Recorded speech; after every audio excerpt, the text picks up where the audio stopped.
Today we are going to make a hydrogen balloon. We need water, balloon, caustic soda, and some aluminum foil. First, add aluminum foil to flask.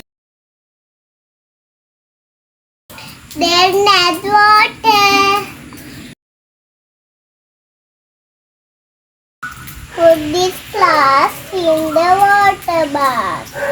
Because during this reaction, temperature increase. Then you have to add caustic soda into this flask like this. Then fix this balloon into this.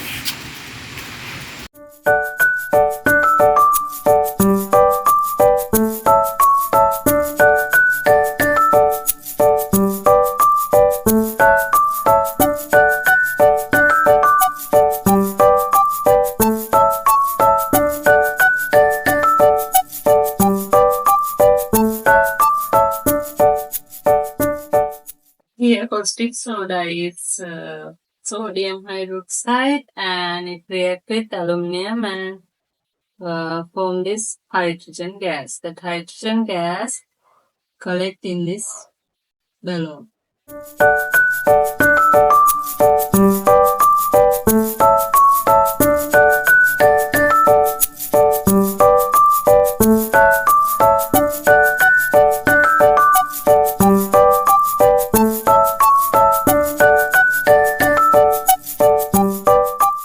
The hydrogen balloon. Now we can pour it. Bye.